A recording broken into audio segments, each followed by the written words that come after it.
Okay, Clappy, so we've got a pro out in front of us, and this is an interesting case, right? We generally see players, Hmm.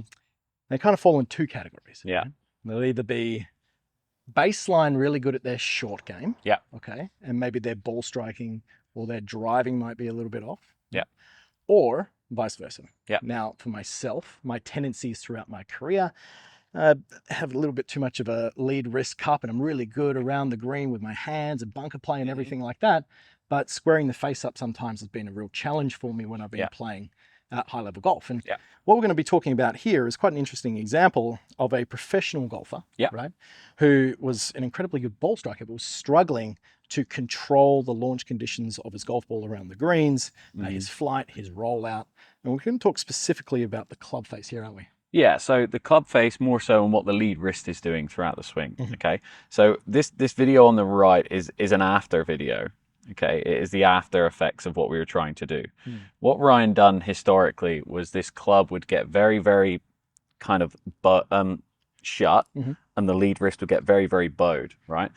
That's what makes him an elite ball striker. Reason being is because he generates, what that helps him generate is the optimal impact alignments in terms of shaft lean.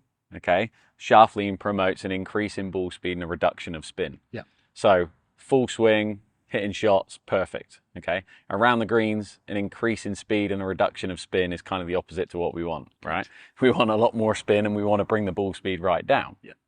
So because having too much shaft lean in this backswing pattern and how he moved the club generated a lot of shaft lean and a lot of kind of forward shaft lean impact, Mhm. this would then mean that the ball would come off it, shoot very, very hot. He couldn't control trajectory a lot.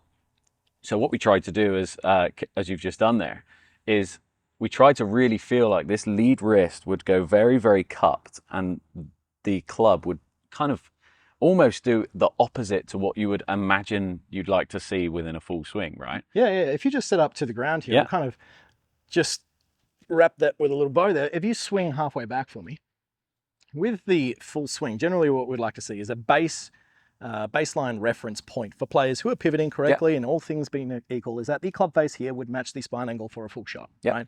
That would mean that in the backswing, kind of everything's working in sequence, the wrist and everything, not for every golfer, but as a general rule Predominantly. of Yeah. thumb, Yeah. right, this is what we'd be looking for. Yeah. And especially in the downswing, we would want to get it to return to that fashion. Yeah. Now, what would happen as a result of doing so is this would encourage this lead wrist to bow, the club face to come in, let's say, a strong orientation to produce a lot of ball speed. Yeah. Now, from the address position for pitching and around the green, when you're looking for more control over height, flight, and spin rates and control of the golf ball, we're actually looking for this face to tend to want to open a Yeah. bit, right? And what that does then is it reduces the amount of leading edge that you're promoting to the ball, Correct. increases loft and bounce. Yeah. Okay. And that's exactly what we want to do Yeah. with So a just short game shot. Yeah, and absolutely. So just on that one point there, Yeah. increasing the likelihood of using the bounce. So the Yeah. bounce is the part of the golf club which is going to glide or Mhm. result in a gliding and a bruising of the ground. Yeah, it's the rather difference than between this. the leading edge and the back end of the club that kind of interacts with the ground, basically. Yeah. So as we can see on the left-hand side there was a huge difference between what this player was doing previously, where his Yeah. face was shut, his lead wrist was too bowed, and then after we could see that the face was open, lead wrist was a little bit more cupped.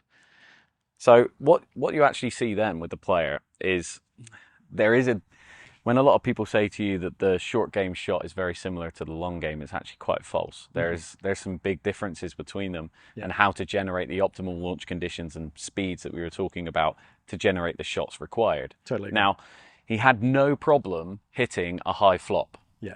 Okay, because straight away he opened the face up, the lead wrist cupped, the bounce was there, and he was fine. Mhm. But as soon as you said to him hit this low driven shot, it was straight into Yeah. that. He's feeling like he needs to do that to generate those launch conditions. Was this a conceptual issue?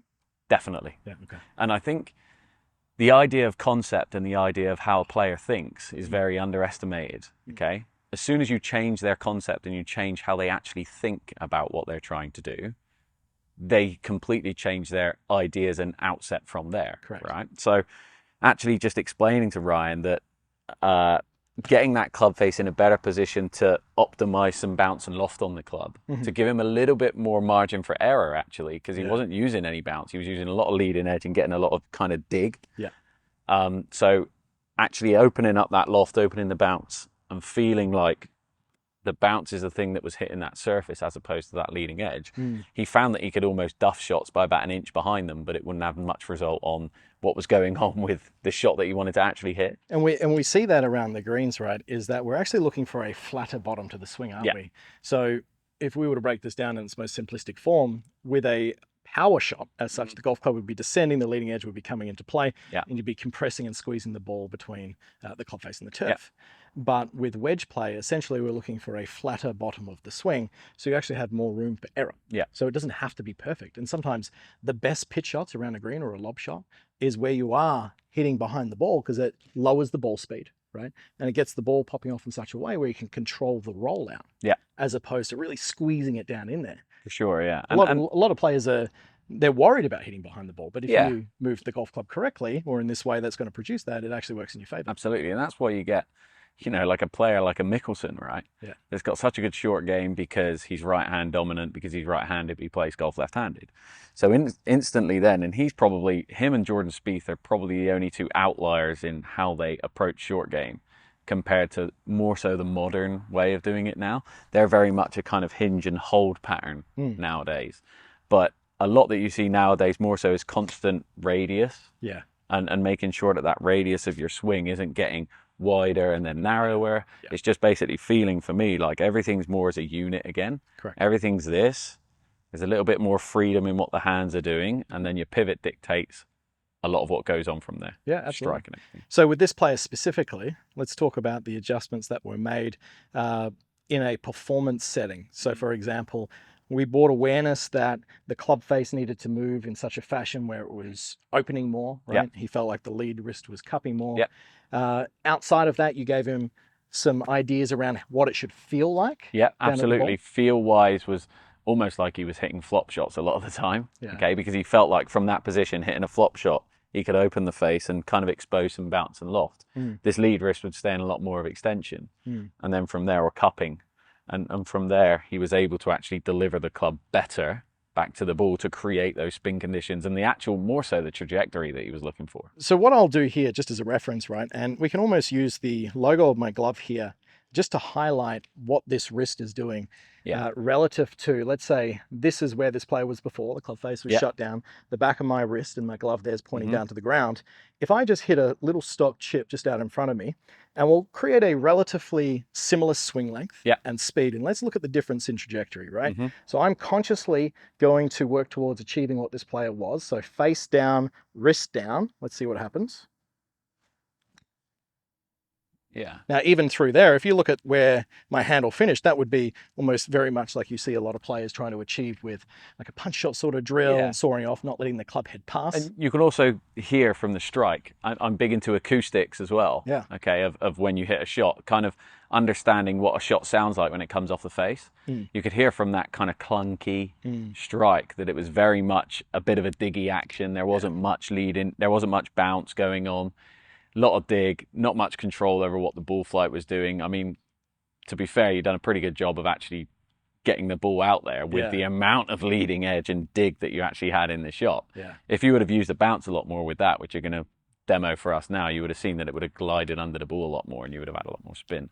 And I think for the guys at home, you can get a player who is of a very high skill level. And they can even get to a professional level with these patterns, as this gentleman did. However, there are going to be limitations that they're going to come across when it comes to playing different surfaces and different golf courses. Now, when it's very muddy, right, and there's a cut pin, and the greens are fast, right? Down in Australia, we get a lot of short-sighted shots with not much room to work with a lot of greens that are kind of reverse tabletop like that. You can't really afford to be punching these balls in all the time. And again, change the environment, change the numbers, you know? Like, that's why I'm big into getting out on the course with the player as well and experimenting, especially with this short game aspect, more so. That you're going to do a hell of a lot different things around the greens on the course at different lies, reading different lies, analysing how it's going to react, analysing what the spin rates are going to be like, how high you want to play it, low you want to play it, as opposed to just being around the green and just going, okay, chip, chip, chip. And, you know, that's the difference in block practice compared to, you know, varied. And that's why you need to definitely with students at the higher level, get out on the course with them and see how the environment changes them. Yeah. And again, there's stages to a swing change. You're going to get stages where they need to be able to do it on the range before they take it to the course. That's number one. But when they take it to the course, can they do it when they play by themselves? Yeah. Can they do it when they play with their friends? Can they do it in a practice round? Especially at the elite level, you can go through the stages of going practice round, tournament day 1, hole 18 to make the cut day 2. Yeah. In contention day 4, you know, there's stages, majors, you know, there's a Everyone's never-ending got their scale. challenge point. And Absolutely. That's why you see out of a whole field of players that could possibly enter and win a major championship like the British Open the other day. At the end of the day, there's going to be a select few golfers always at the top. And that's because their challenge point, they haven't met that quite yet. You'll find a lot of players, for example, if you and me were going to go play a major championship, there's a good chance we're going to miss the cut by a million shots. Quite a big chance of that.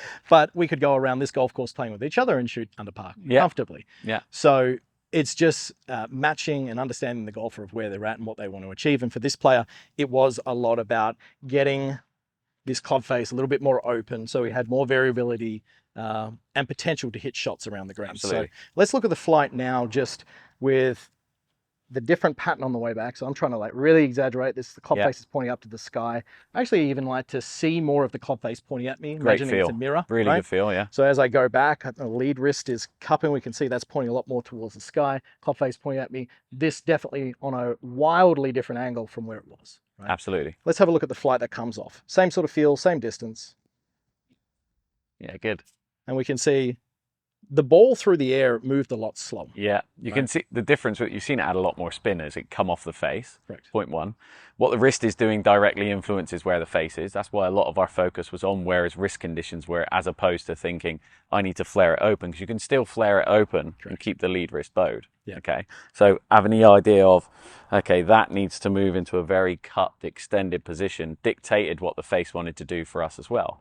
But you can see straight away, the aesthetics on that, not the aesthetics, sorry, the acoustics on that strike, massively different. You still didn't have the best strike, but you still created some good amounts of spin and some good amounts of trajectory that you wanted to. Yeah, and if you were to ask me, did I hit that perfect? Well, no. But I felt like I had considerably more control over that second shot than I did the first. Yeah, your margin for error is increased by no end. Yeah, and we could see that the first one was stabby down into the ground, took a little bit of grass. This one here, I may have hit further behind, but that's the whole point in implementing elements like this into the motion, is you get that little bit of room for error. And I've got a nice little bruising of the ground without this leading edge chopping in and digging too much. Exactly that.